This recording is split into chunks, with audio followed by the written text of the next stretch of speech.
നമ്മുടെ ഉപബോധ മനസ്സിന്റെ അഭേദ്യമായ ശക്തി ഉപയോഗിച്ചുകൊണ്ട് എങ്ങനെയാണ് നമ്മുടെ രോഗങ്ങളെ നമുക്ക് സുഖപ്പെടുത്താൻ സാധിക്കുക എന്നതിനെ കുറിച്ചാണ് നമ്മൾ സംസാരിച്ചു പോരുന്നത്. നമ്മുടെ കഴിഞ്ഞ വീഡിയോയിൽ രോഗിയുടെ അസാന്നിധ്യത്തിൽ നമുക്ക് ഉപബോധ മനസ്സിന്റെ ശക്തി മാത്രം ഉപയോഗിച്ചുകൊണ്ട് രോഗശമനം വരുത്താൻ സാധിക്കും എന്നതിനെ കുറിച്ചാണ് സംസാരിച്ചത്.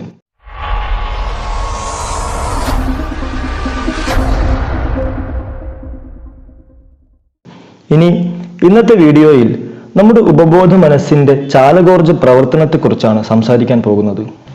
വളരെ എളുപ്പത്തിൽ തന്നെ നമുക്ക് നമ്മുടെ ഉപബോധ മനസ്സിനെ ഒരു ദിശയിലേക്ക് തിരിച്ചു വെക്കാൻ സാധിക്കുന്നതാണ്. അതുപോലെ തന്നെ നമ്മൾ ഉപബോധ മനസ്സിലേക്ക് നൽകുന്ന നിർദ്ദേശങ്ങളുടെ ഏറ്റവും പ്രധാനപ്പെട്ട ഒരു പിഴവിനെ ചൂണ്ടിക്കാണിക്കുകയും ഈ വീഡിയോയുടെ ഉദ്ദേശമാണ്. അതായത് വളരെ സുപ്രധാനമായ കാര്യങ്ങളെക്കുറിച്ചാണ് നമ്മൾ ഇന്ന് സംസാരിക്കാൻ പോകുന്നത്. വളരെ ശ്രദ്ധയോടെ തന്നെ കേട്ടിരിക്കാൻ പ്രത്യേകം പരിശ്രമിക്കുക. നമ്മുടെ ഉപബോധ മനസ്സ് 24 മണിക്കൂറും നമുക്ക് വേണ്ടി പ്രവർത്തന നിരതമായിരിക്കുന്ന ഒരു മനസ്സാണ്. ബോധമനസ്സ് അങ്ങനെയല്ല. നമ്മൾ ഉണർന്നിരിക്കുന്ന സമയത്ത് മാത്രമാണ് ബോധമനസ്സിന്റെ പ്രവർത്തനങ്ങൾ നടക്കുന്നത്. അതുകൊണ്ട് തന്നെ നമ്മൾ ഉറങ്ങുന്ന സമയത്ത് ഉപബോധ മനസ്സ് പ്രവർത്തന നിരതമായിരിക്കുമെന്ന് നമുക്ക് ഉറപ്പിക്കാം. എന്നാൽ ബോധമനസ്സിന്റെ ഇടപെടലുകൾ ഇല്ലാതിരിക്കുകയും ചെയ്യും. നമ്മൾ നൽകുന്ന നിർദ്ദേശങ്ങളെ ബോധമനസ്സ് അംഗീകരിക്കുന്നില്ല എങ്കിൽ ഉപബോധ മനസ്സ് അതിനെ സ്വീകരിക്കില്ല എന്ന് നമ്മൾ പഠിച്ചു. അപ്പോൾ ബോധമനസ്സ് ഉറങ്ങിക്കിടക്കുന്ന സമയത്ത് നമുക്ക് ഉപബോധ മനസ്സിന്റെ ശക്തിയെ എങ്ങനെ ഉപയോഗിക്കാം? അതാണ് വളരെ എളുപ്പത്തിൽ ഉപബോധ മനസ്സുമായി സംവദിക്കാനുള്ള ഏറ്റവും നല്ല മാർഗം എന്ന് മനസ്സിലാക്കുക. പക്ഷെ എങ്ങനെയാണ് നമ്മൾ ഉറങ്ങിക്കിടക്കുന്ന സമയത്ത് നമുക്ക് ഉപബോധ മനസ്സിനോട് സംവദിക്കാൻ സാധിക്കുക? അതിനുവേണ്ടി ഒരു മനഃശാസ്ത്രജ്ഞൻ നടത്തിയ സ്വയം പരീക്ഷണത്തെക്കുറിച്ച് ഇന്ന് നമ്മൾ വിശദീകരിക്കാൻ പോവുകയാണ്. പ്രസ്തുത മനഃശാസ്ത്രജ്ഞന് തന്റെ ശ്വാസകോശത്തിൽ അണുബാധ കണ്ടെത്തുകയും അത് ക്ഷയരോഗത്തിന്റെ ആരംഭമാണെന്ന് അറിയുകയും ചെയ്തു. ഈ അണുബാധയെ, ഈ ക്ഷയരോഗത്തിന്റെ ആരംഭത്തെ പൂർണ്ണമായും തന്റെ ശരീരത്തിൽ നിന്നും തുടച്ചു നീക്കുവാനായി അദ്ദേഹം ഒരു ചികിത്സാ രീതി ആവിഷ്കരിച്ചു. തന്റെ രോഗശമനത്തിനു വേണ്ടി എല്ലാ ദിവസവും ഉറങ്ങുന്നതിനു തൊട്ടു മുമ്പ് ആ മനഃശാസ്ത്രജ്ഞൻ തുടർന്നു വന്ന മാസങ്ങളിൽ ഈ രീതിയിലുള്ള നിർദ്ദേശങ്ങളെ സ്ഥിരമായി പറഞ്ഞുകൊണ്ട് പൂർണ്ണമായ രോഗശാന്തി നേടിയത്രേ.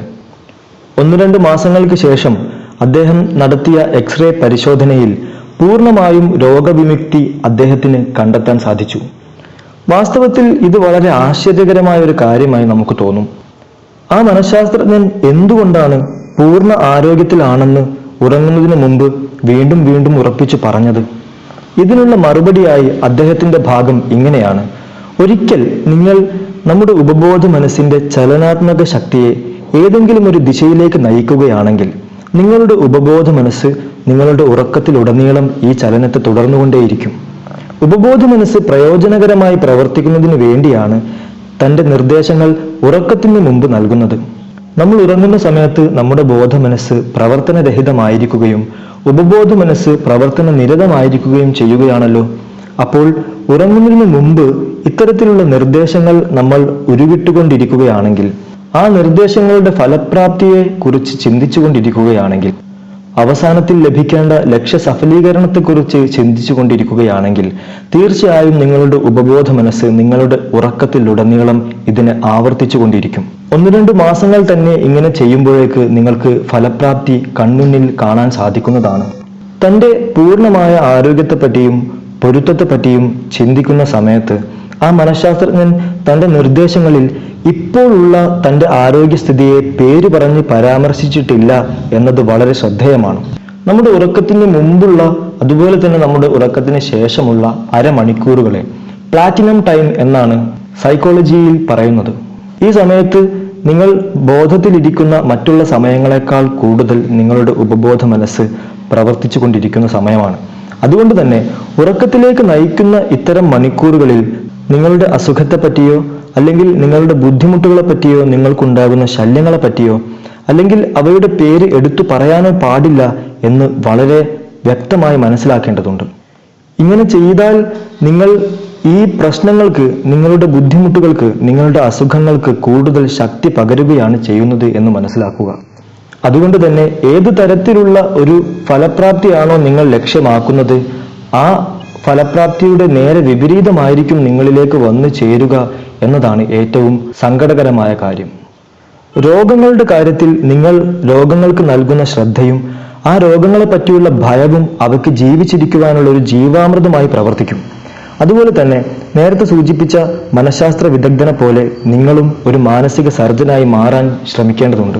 നിങ്ങളുടെ രോഗങ്ങളെ പറ്റിയും നിങ്ങളുടെ ബുദ്ധിമുട്ടുകളെ പറ്റിയും നിങ്ങൾ പരാമർശനങ്ങൾ ഉപബോധ മനസ്സിനോട് സംസാരിക്കുന്ന സമയത്ത് നടത്തിയിട്ടില്ലെങ്കിൽ ഒരു വൃക്ഷത്തിലെ ഉണങ്ങിയ കമ്പുകൾ വെട്ടിമാറ്റി ആ വൃക്ഷത്തെ വളരെ ശക്തിയായി വളരാനുള്ള സാഹചര്യം ഒരുക്കുന്നത് പോലെയാണ് അത്. നിങ്ങളുടെ ഉപദ്രവങ്ങളെല്ലാം തന്നെ ഇല്ലാതാക്കപ്പെടും. നിർദ്ദേശങ്ങൾ നൽകുന്ന സമയത്ത് നിങ്ങളുടെ സ്വന്തം മനസ്സിന്റെ മാത്രം നിയമം അനുസരിച്ച് ഭാവിയിൽ എങ്ങനെയാണ് നിങ്ങളുടെ കാര്യങ്ങൾ സംഭവിക്കേണ്ടത് എന്ന് സങ്കല്പിക്കേണ്ടതുണ്ട്. നിങ്ങളുടെ സങ്കല്പനങ്ങളിൽ നിങ്ങളുടെ ലക്ഷ്യപ്രാപ്തിയെക്കുറിച്ച് ചിന്തിച്ചുകൊണ്ടേയിരിക്കുക. നിങ്ങളൊരു സംഗതിയെപ്പറ്റി കൂടുതലായി ഭയക്കുകയാണെങ്കിൽ അത് നടക്കും എന്ന് പ്രത്യേകം മനസ്സിലാക്കണം. ഒരു ദൈവദാസൻ ഏതൊരു കാര്യത്തെക്കുറിച്ചാണോ ഏറ്റവും അധികം ഭയപ്പെടുന്നത് ആ കാര്യം കൊണ്ട് അവന്റെ ദൈവം അവനെ പരീക്ഷിക്കാൻ സാധ്യതയുണ്ട് എന്ന് മുഹമ്മദ് നബി പറഞ്ഞിട്ടുണ്ട്. അതുകൊണ്ട് തന്നെ രോഗങ്ങളായാലും മറ്റെന്ത് ബുദ്ധിമുട്ടുകൾ തന്നെ ആയാലും നിങ്ങൾ ആ ഒരു സംഗതിയെപ്പറ്റി കൂടുതലായി ഭയക്കുകയാണെങ്കിൽ ആ സംഗതി നിങ്ങളിലേക്ക് എത്തിച്ചേരും. മറിച്ച് നിങ്ങളുടെ ജീവിതത്തിൽ നടക്കുന്ന മഹത്തായ സത്യങ്ങളെയും പോസിറ്റീവായിട്ടുള്ള കാര്യങ്ങളെയും നിങ്ങളുടെ ലക്ഷ്യപ്രാപ്തിയെക്കുറിച്ചുമെല്ലാം നിങ്ങളുടെ മനസ്സിനെ നിറക്കുകയും സ്നേഹത്തിന്റെ പ്രകാശത്തിലേക്ക് നടന്ന് മുന്നോട്ട് പോവുകയും ചെയ്യാൻ ശ്രമിക്കുക.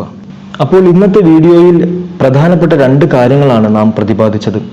ഒന്നാമത്തേത്, നിങ്ങളുടെ ഉറക്കത്തിന് തൊട്ട് മുമ്പും ശേഷവുമുള്ള സമയം നിങ്ങളുടെ ഉപബോധ മനസ്സ് വല്ലാതെ ആക്റ്റീവായിരിക്കുന്ന സമയമാണ്. ഉറങ്ങുന്നതിന് മുമ്പ് നിങ്ങളുടെ ആവശ്യങ്ങളെ, നിങ്ങളുടെ ലക്ഷ്യങ്ങളെ നിങ്ങൾ നിർദ്ദേശ രൂപത്തിൽ ആവർത്തിക്കുകയാണെങ്കിൽ നിങ്ങളുടെ ഉറക്കത്തിലുടനീളം ഉപബോധ മനസ്സ് അതിനെ ആവർത്തിച്ചു കൊണ്ടിരിക്കും. അതുമൂലം തന്നെ നിങ്ങളുടെ ആഗ്രഹങ്ങൾ സഫലീകരിക്കും.